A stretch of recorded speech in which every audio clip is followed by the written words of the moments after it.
안녕하세요, 여러분. 저는 서울에 거주하고 있는 30대 초반 여성입니다. 프리랜서로 재택근무를 하는지라 가끔 쉬면서 유튜브를 즐겨보곤 하는데요. 제 사연도 보내보면 어떨까 싶어 이렇게 글을 쓰게 되었네요. 제가 여러분에게 들려드릴 이야기는 아나무인의 극치였던 신우와 시어머니 이야기예요. 이혼했냐고요? 아닙니다. 다행히 항상 제 편이 되어주는 남편 덕에 참고 살고 있는 거죠. 지금도 물론 참고 있는 건 아니고요. 오히려 신우와 시어머니가 저한테 빌빌키네요. 어떻게 된 사연인지 궁금하지 않으세요? 그럼 사연을 들려드릴게요. 저는 원래 글을 쓰는 것을 좋아해 대학도 국어 국문학과로 진학했어요. 남들은 앞길 창창한 학과로 진학해서 미래가 보장되어야 하지 않겠냐 했지만 저는 글을 쓰는 것이 정말 좋았고 행복했거든요. 여유가 있던 친정 부모님 덕분에 부족함 없이 유복한 환경에서 학창 시절을 보냈고 하고 싶은 거 하면서 살라며 적극적으로 지원해 주신 덕에 저는 대학 공부를 무사히 마칠 수 있었어요. 그렇게 졸업 후에는 경험을 쌓기 위해 출판사에서 근무를 하게 되었어요. 남편도 직장을 다니면서 만나게 된 케이스고요. 남편은 디자인 회사에서 책 표지, 잡지 표지를 담당하는 직원이었고 함께 프로젝트를 진행하며 가까워진 탓에 연애를 하게 되었고 지금 이렇게 부부가 되었답니다. 남편은 성정이 정말 착하고 모질지를 못합니다. 며느리 사랑은 시아버지라고 시아버지도 저라면 꿈뻑 하세요. 생일이 되면 매번 용돈에 축하 선물에 직접 떡이나 케이크도 만들어주시고 카드도 써주실 정도로 정말 다정하시고 인자하신 분이세요. 그런 아버님을 신랑이 꼭 빼닮았습니다. 제가 말씀드리는 이 부분만 보면 저는 결혼을 정말 잘한 것 아니냐 하실 텐데요. 정작 문제는 신우이와 시어머니였어요. 막장 드라마에서 보던 아나무인의 극치가 설마 나한테도 나타나겠어? 했는데 웬걸요. 떡하니 인생에 끼어들어 태클을 거는 존재가 바로 눈앞에 있었죠.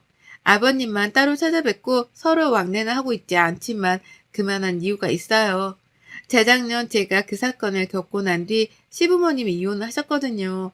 남편도 치가 떨린다며 아버님만 찾아뵙자고 단도리를 한 탓에 뭐 저야 편하게 된 거죠. 남편과 정말 어렵게 결혼했습니다. 파혼의 위기가 있었지만 남편을 많이 사랑했기에 꾹 참고 결혼에 성공했어요. 파혼할 뻔했던 이유와 몇 년 전 사건으로 인해 시부모님이 이혼하신 일, 제가 시누이와 시어머니를 없는 사람 취급하며 사는 이유가 같아요.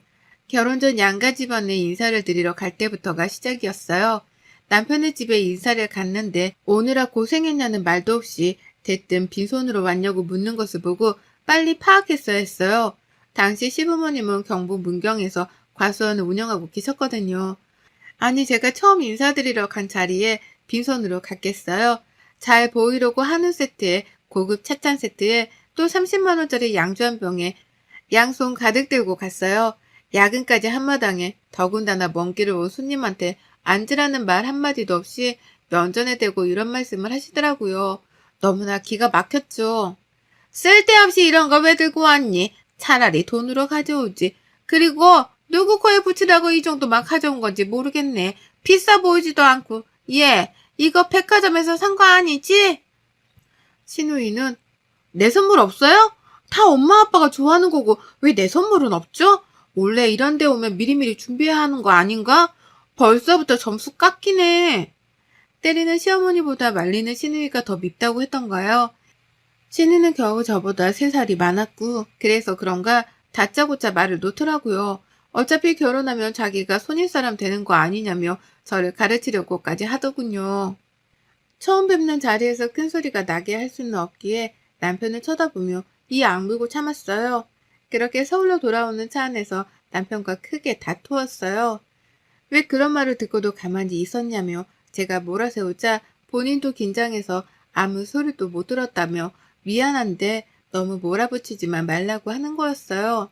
저는 결혼해서도 중간 역할을 제대로 하지 못하면 이 결혼을 못한다고 엄포를 놓으니 남편도 충격을 먹었는지 집까지 찾아와 자기가 시누이와 시어머니를 단둘이 하겠으니 결혼하자길래 어렵사리 화해를 했습니다. 그렇게 시간이 흘러 상견례 하는 날이 다가왔고 서로가 긴장한 채 약속한 한정식 식당에 들어섰고 적막감도 잠시 시댁에서 먼저 이야기를 꺼냈어요. 금전적인 여유가 있으시다고 들었어요. 세아가 통해서 들은 건 아닙니다만 어쩌다 보니. 결론만 말씀드리자면 결혼 자금으로 얼마 정도 생각하고 있으세요? 저희 귀한 아들 데려가는 것도 모자라 이 정도 조건이면 괜찮은 것 같은데. 이런 말씀을 아무렇지 않게 하시는 겁니다. 그리고 결혼하면 부모님이 선물로 아파트 한 채를 마련해 주신다고 했어요. 원래 제 몫으로 주려던 유산이 있고 결혼하는 김에 넘겨주신다고 하셨죠. 그래서 신혼집 문제는 해결된 줄 알았어요. 그런데 시어머니께서 아무리 그래도 혼수는 여자가 하는 거라며 훈수를 두시는 겁니다. 시누이까지 합세에 따지는 꼴이 가관이더라고요. 원래 결혼하면 출가외입니다. 친정간의 인연을 끊어야 하는 거 알고 계시죠? 제가 윗사람이니 잘 가르칠게요. 그리고 혼수도 엄마가 말을 안 해서 그렇지 원래 여자가 해오는 거랍니다. 집이야 그쪽에서 먼저 해주신다고 했으니 이왕 하는 김에 혼수도 하세요. 이딴 말을 짓거리는데 피가 거꾸로 솟는 기분이 이런 거구나 싶었어요. 초면에 더군다나 상견례 장소에서 본인이 나서서 저렇게 말할 이유는 없잖아요. 상견례 내내 저는 불편함과 분노가 같이 몰려오더라고요. 그래도 친정 부모님은 제가 기죽을까봐 시어머니께 정성껏 답변을 해드렸어요.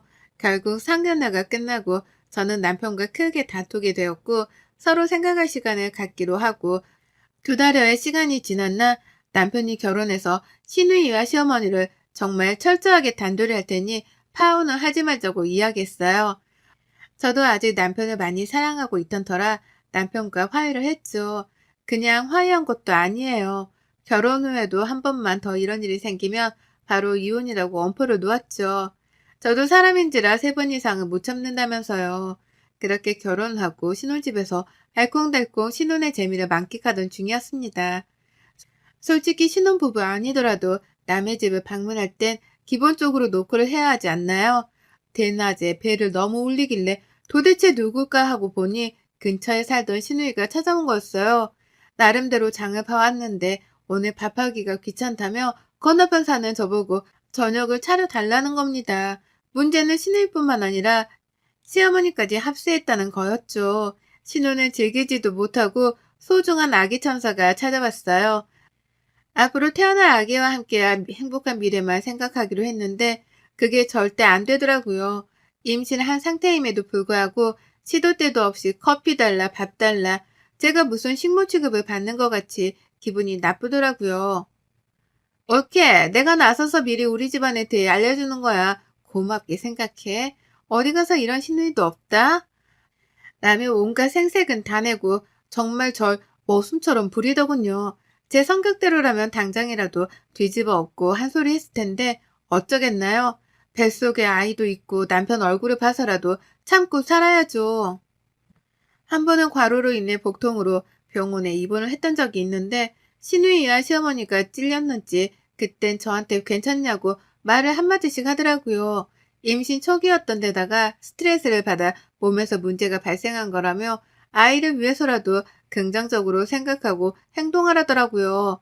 제가 퇴원 후 남편은 시댁으로 가서 한바탕 뒤집어 엎고 왔다고 해요.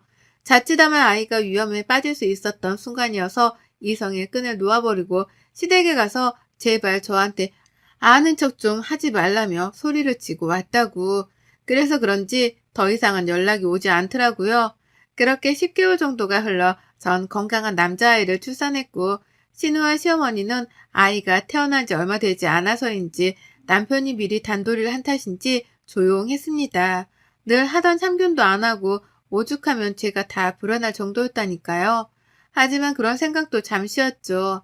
아이를 낳고 병실에 시누이와 시어머니가 와서 했던 말이 괜찮냐 고생했다 이 말이 아닌 병원비가 얼마나 나왔냐 옛날에는 조리원도 없었다며 집으로 가서 조리를 하라는 겁니다.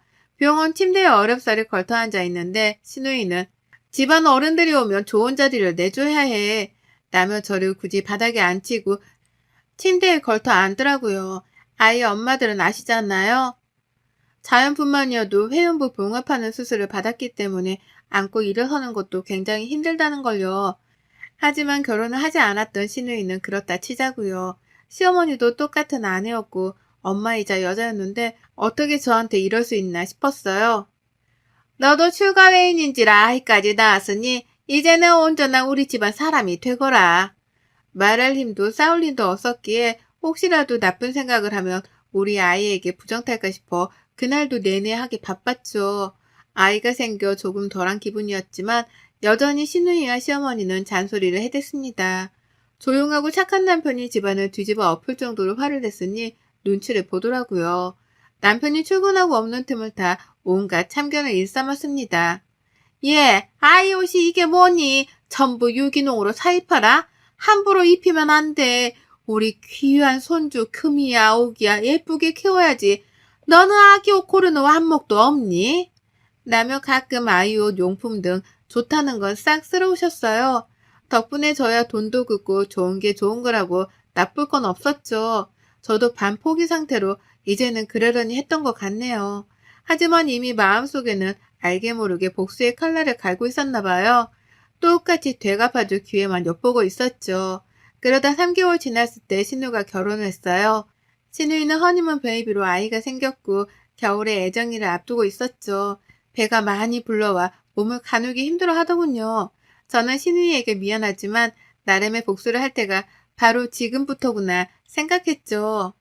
한 번은 주말에 시댁에 오라 해서 남편과 아이를 데리고 갔더니 시누이 네가 온다며 음식을 차리라고 하는 겁니다. 처음 인사 오는 자리도 아니고 지나가다가 들렸다며 대단한 음식 차리지 않아도 된다고 있는 것만 달라며 생색을 내는 거예요.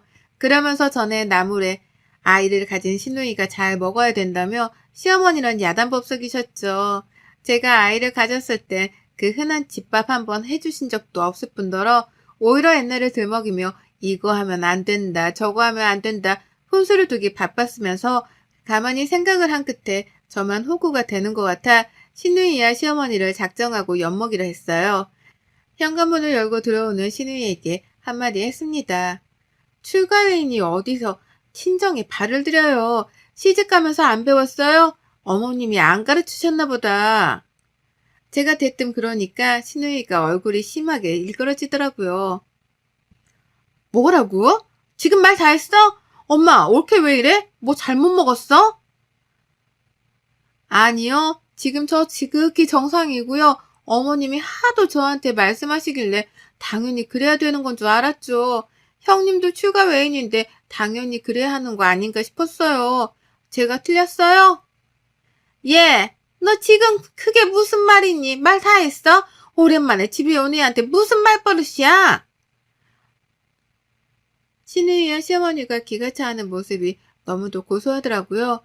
하지만 단단히 마음을 먹은 저는 거기서 끝낼 마음이 없었어요.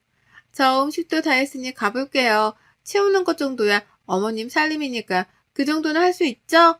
예전에는 만삭인데도 밭에 나가서 일하고 그러셨다면서요. 어머님이 나이 드셔서 못하시겠으면 형님이 하면 되겠네요. 전 가볼게요. 약속이 있어서. 허. 하며 어이없는 표정으로 저를 보는 그 사람들을 뒤로하고 저는 아이와 함께 집으로 왔어요. 남편이 퇴근하길 기다렸다가 오랜만에 외식도 하고 즐거운 시간을 보냈죠. 늦은 저녁이 다 되어서야 집에 들어왔는데 마침 어머님한테도 전화가 오더라고요. 넌 도대체 생각이 있는 애니? 임신한 애 앞에서 꼭 그러고 싶어? 걔는 내 딸이잖니. 넌 며느리고. 도대체 어디서 배워먹은 짓인지 너 앞으로 그러지 말아라. 내일 날 박은 대로 전화해서 사과하고. 어머, 제가 왜 사과를 해야 하는데요? 저 잘못한 거 하나도 없고 어머님이 가르쳐 주신 대로 그대로 한 건데 잘못한 거면 형님이 한참 잘못한 거죠. 어디 출가회인이 친정에 드나들어요? 제가 받아치니 시어머니는 할 말이 없으셨는지 말할 가치도 없다고 화를 내시곤 전화를 끊었어요. 남편은 무슨 일이냐 물었고 저는 있는 그대로 말해주었어요. 오히려 제게 잘했다고 하더라고요. 그렇게 하지 않으면 본인들이 뭘 잘못했는지 모른다고요. 그렇게 시간이 흐르고 시누이가 출산했어요.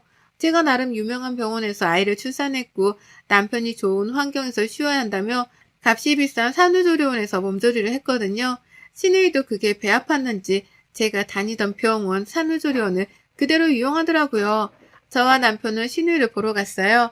이미 시어머니가 와 계셨고요. 아니나 다를까 시누이는 침대에 앉아서 시어머니가 깎아주는 과일이며 간식을 먹고 있었어요. 어머 형님, 왜 침대에 앉아 계세요? 어른이 바닥에 앉아서 과일이나 깎게 하시고 너무하시네. 어머니 무릎도 안 좋으신데 너무 하시네요. 빨리 바닥으로 내려오세요. 뭐? 지금 나 애 낳은 거 안 보여? 말이 되는 소리를 해야지. 산모한테 바닥에 앉으라니 뭔 소리야? 아니, 기본적인 것도 모르시네요. 기억 안 나세요? 저 입원했을 때도 그러셨잖아요. 어른이 왔는데 침대에 앉아서 뭐 하는 짓이냐며 가르쳐 주셨잖아요. 그래서 회원부 꼬매고 애 낳은 바로 다음 날이었는데 굳이 바닥에 앉히시고 뭐예요? 어서 내려와서 앉아요. 시어머니와 시누이는 본인들이 했던 행동이니까 어쩔 줄을 몰라 하더라고요. 시누이는 우물쭈물 시어머니를 바라보며 어떻게 해야 하냐는 도움의 눈빛을 보내더라고요. 그때였어요. 제 고개가 옆으로 휙 돌아가는 게 아니겠어요? 시어머니가 제 뺨을 때린 거였죠. 얼마나 세게 때리셨는지 제 얼굴이 다 얼얼하더라고요. 음료수를 사러 나간 남편과 시누이의 남편이 마침 들어왔고 이상한 분위기를 감지했어요. 병실에 들어온 건 몰랐던 시어머니가 눈에 불을 켜고 저에게 달려들며 이야기하더라고요. 집안의 여자를 잘못 들이면 3대가 망한다더니 네가 꼭 그 꼴을 되려고 작정했구나. 순진한 내 아들 꼬신 것도 마음에 안 들었어. 어디서 못 배워먹은 티를 대고 다니니? 내가 정말 기가 차서 어이가 없구나. 이게 다 어머니가 가르쳐 주신 건데요. 제가 뭐 틀린 행동 했나요? 저 애 낳았을 때 하셨던 행동 그대로 따라한 건데요. 저는 지금껏 어머니가 하신 말씀, 행동이 다 맞는 건 줄 알았죠. 할 말을 하니 또 얼굴이 빨개져서는 입을 꾹 다무시더라고요. 며칠의 시간이 흐르고 집으로 시어머니가 찾아오셨어요. 도저히 안 되겠다며 이야기 좀 하자고요. 그랬더니 온갖 욕설과 모욕적인 말을 내뱉으며 화를 주체 못하시더라고요. 도대체 뭐가 그렇게 잘나서 저에게 그러는지 이해가 되질 않았어요. 저희 부모님까지 들먹이며 얕보는 말까지 하길래 저도 다시 받아쳤죠. 어머님, 지금 살고 있는 이 집 제 명이고요. 혼수도 다 제가 했어요. 기훈 씨 하나만 보고 살고 있는 거고요. 어머니나 형님이 관여하실 건 하나도 없어요. 매달 꼬박꼬박 드리고 있는 용돈, 그거 기훈 씨가 벌어서 주는 거 아니고요. 다 제 돈이에요. 그동안 제가 당했던 거 제 친정이 쪽팔려서 말도 못하고 있었는데 어디 한번 까발려 볼까요? 저는 그동안 있었던 서러웠던 일을 모조리 다 쏟아부었어요. 남편과 친정 부모님께 들려줄 요랑으로 몰래 녹음을 하고 있었죠. 제가 그렇게 다 쏟아붓는 와중에도 시어머니는 악다구니를 쓰며 소리치더라고요. 한바탕 하고 난 뒤 그렇게 살지 말라며 집으로 돌아가셨어요. 퇴근한 남편에게 녹음 파일을 들려주자 남편의 표정이 차마 뭐라 표현할 수 없을 정도로 심각해지더군요. 나랑 이혼을 하든지 시댁이랑 인연을 끊던지 선택해. 내가 그동안 말을 안 해서 그렇지 지금 당신이 듣고 있는 이 대화 극히 일부분이야. 내가 많이 참았는데 이건 자기한테 들려줘야 할 것 같아서 내가 말했지. 앞으로 한 번 더 이러면 이혼이라고. 그러니 선택해. 나랑 이혼할 건지 시댁이랑 인연을 끊을 건지. 내가 정말 면목이 없다 미안해. 나 잠시만 나갔다 올게. 그렇게 남편은 늦은 저녁 시간 시댁으로 갔어요. 한참 뒤 아버님께 전화가 오더라고요. 그동안 저를 방치해둬서 미안하다며 자기 잘못도 크다고 앞으로 오지 말라고 하더라고요. 남편에게 준 녹음 파일을 들으셨다면서 앞으로 시댁은 없다 생각하라더군요. 아버님도 어머님에 대한 실망이 크셨는지 시어머니께 이혼을 통보하셨어요. 저는 아버님을 저희 집으로 모셨습니다. 아버님은 죄가 없는데 괜히 저 때문에 그러는 것 같아 마음이 아팠거든요. 아버님은 저에게 계속 사과하셨고 용서해달라고 하셨어요. 남편도 더 이상 시어머니와 시누이가 연락할 일은 없을 거라며 자신이 절 살피지 못한 죄가 크다며 원하는 대로 해주겠다고 했고요. 그렇게 시댁과 인연을 끊게 되었어요. 별 다른 일을 하지 않았던 시어머니는 용돈도 끊기고 아버님마저 집을 나가시게 되니 충격이 크셨는지 매일같이 찾아와 잘못했다며 용서를 비셨는데 그건 저한테 하는 게 아닌 아버님께 하는 거였어요. 뒤로는 저에게 따로 전화를 해 못된 년, 배은망덕한 년 하며 욕짓거리를 하셨거든요. 아버님은 결국 시어머니와 이혼 절차를 밟으셨고 그래도 거지같이 살지 말라며 집은 냅두고 모든 재산을 정리하고 저희와 같이 살게 되었어요. 아버님이 마침 정년퇴직을 하신 터라 자신이 아이를 봐주겠다며 선뜻 나서시더라고요. 그동안 고생했다며 적극적으로 지원할 테니 하고 싶은 일도 마음대로 하며 살라고 하시더라고요. 말씀만으로도 정말 감사했죠. 아버님이 아이를 케어해 주시는 덕분에 저는 수월하게 일을 할 수 있었어요. 아버님이 나서시니 자연스레 남편도 저를 도와주었고 그동안 미안했다며 사과도 했고요. 저는 제 마음을 알아준 것만으로도 다행이라며 앞으로 더 잘 살면 된다고 이야기했어요.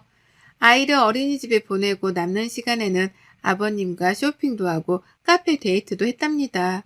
친정 부모님은 누가 시아버지와 며느리 사이라고 하겠냐며 보기 좋다고 하셨고요. 시어머니는 용돈도 끊기고 마땅한 수입원이 없자 식당에서 설거지 아르바이트를 시작하셨다네요. 남편에게 간간히 전화와서 아이가 보고 싶다며 잘 지내냐고 묻더래요. 신우이는 여전히 씩씩대며 할 말 못할 말 전부 다 해댔지만 아버님의 눈치를 봤고요. 사실 신우이가 마땅한 직업 없이 정착도 못하고 이리저리 직장을 옮기기 일쑤였거든요. 풍족한 아버님 밑에서 아낌없는 지원을 받았던 터라 돈을 번다는 개념이 없었어요. 하지만 시어머니와 아버님이 이혼을 하고 나서 모든 경제적 지원을 다 끊자 발등에 불이 떨어진 것 마냥 호들갑을 떨며 온갖 불쌍한 척은 다 하더라고요. 하지만 아버님은 단호한 모습으로 신우이를 단돌이 하셨어요. 너에게 물려줄 재산 따위는 하나도 없다. 너도 네 애미랑 똑같아. 부족함 없이 자랐다고? 남을 그렇게 깔보면 되겠냐? 인성부터 굴러먹었어. 제대로 정신 차리기 전까지는 내 너한테 한 푼도 줄 수 없다. 연락하지 말아라. 아버님은 신우의 버릇을 제대로 고쳐놔야 한다셨어요. 자신이 제대로 가르치지 못한 탓 남에게 피해를 줄 수 없는 노릇이라면서요. 나중에 정신을 차리고 이만하면 됐다 싶을 때 그때 재산을 물려줄 것이라 하셨어요. 남편에게는 서울에 있는 아파트 한 채를 증여해 주셨어요. 원래 결혼할 때 주려고 하셨지만 상황이 상황이었던지라 미리 주지 못했다면서요. 그리고 저에게도 그동안 고생했다며 앞으로 행복하게 살라고 2억이라는 돈을 주셨습니다. 아버님, 이거 너무 과한 것 같아요. 아버님도 가지고 계셔야죠. 저는 이 돈 필요 없어요. 어떻게 이렇게 큰 돈을 제가 뭐라고 저한테 주세요. 그럼 봐라. 그동안 고생하고 앞으로 아이 키우려면 돈 많이 든다. 미리 받는다 생각하고 너도 나야 건물에서 나오는 월세 받아먹고 살면 그만인 것을 어차피 나눠주려고 했던 것들이야. 나는 더 이상 재산에 미련도 없고 너희들에게 주고도 남으니 받으렴. 저는 감사한 마음으로 받았고 미래를 위해 따로 저축해 놨습니다. 여전히 시어머니와 시누이는 아버님과 남편에게 끊임없이 연락을 해대고요. 저는 앞으로 제 일에만 몰두하며 더 이상 스트레스 받지 않고 살게 되어 너무 좋아요. 불쌍하지 않냐고요? 오히려 속이 다 시원해요. 사람이 살면서 나쁜 짓을 하면 내가 직접 복수하지 않아도 언젠가는 똑같이 벌을 받게 됩니다. 제가 얼마나 못 믿어봤으면 친정 부모님까지 들먹이면서 그렇게 난리를 치셨을까요? 저는 인과응보라고 생각해요. 본인들이 저지른 잘못 본인들로 인해 벌 받게 된 거니까요. 아버님 말씀처럼 앞으로는 우리 가족만 생각하며 즐겁게 살렵니다. 여러분의 생각은 댓글로 남겨주세요. 오늘도 시청해 주셔서 정말 감사합니다.